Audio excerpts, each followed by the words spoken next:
Join Mondo's Elite Notification Squad today and hope the FTC will leave us alone so I can achieve my dreams. Authors and artists work really hard on their stuff, so please support them using the links below. In the city of Zu, Mirai explains to Taima that the casing stones of the pyramid are angled so perfectly so it will shine like a giant mirror.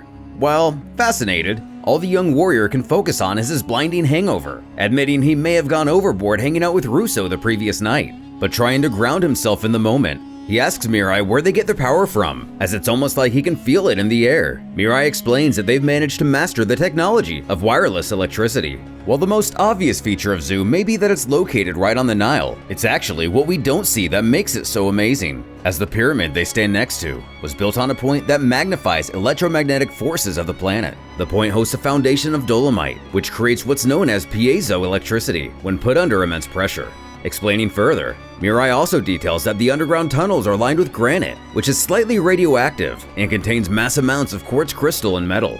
In short, the combination of all of these elements cause a chain reaction, creating the electricity underground, which is then funneled to the surface through metal wires. From there, they can funnel it to a concentrator known as the arc, thus dispensing it through the ionosphere. Mirai tells Taima that this pyramid isn't just a pyramid, it's the height of a civilization's achievements, everything working in harmony to create his utopian society.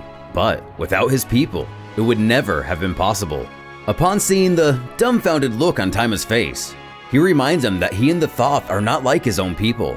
Selflessness is the norm for him, and this selflessness has advanced his city to the peak of civilization itself. As they begin to talk amongst each other, wondering how Noob lost his way to become the selfish ruler he is, Mirai thinks he has an idea, but for now, they have business to attend to.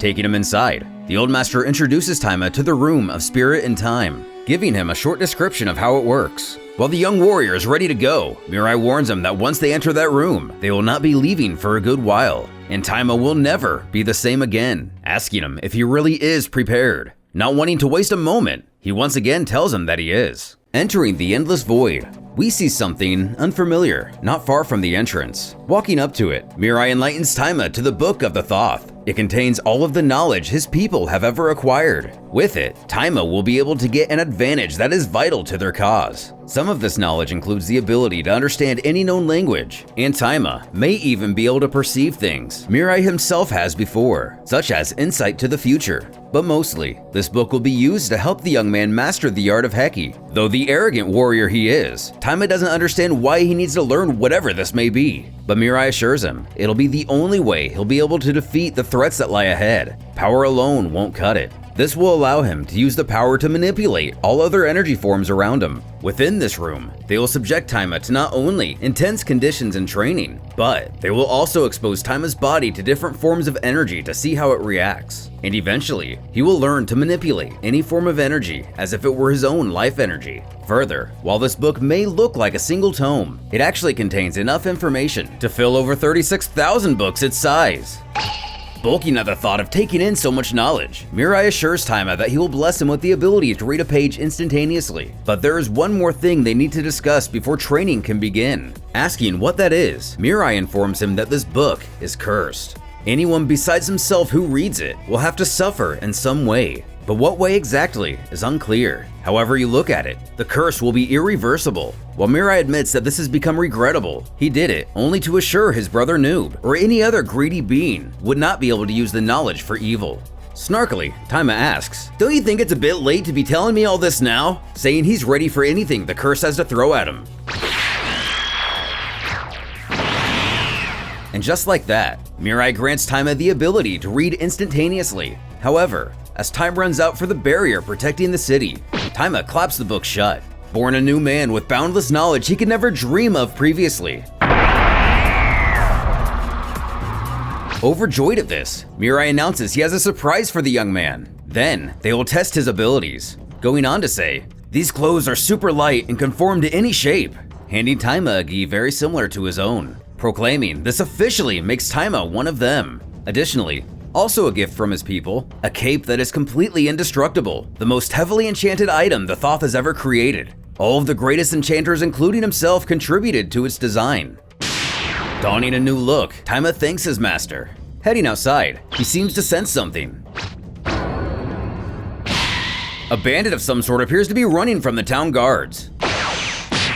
but Taima is able to effortlessly lock her in place, assuring her that no matter how much she struggles, it will not make a difference, as she'll need a lot more power to be able to escape this. Picking up a disc from the ground, Mirai soon sees what she was after, muttering to himself, she's after this.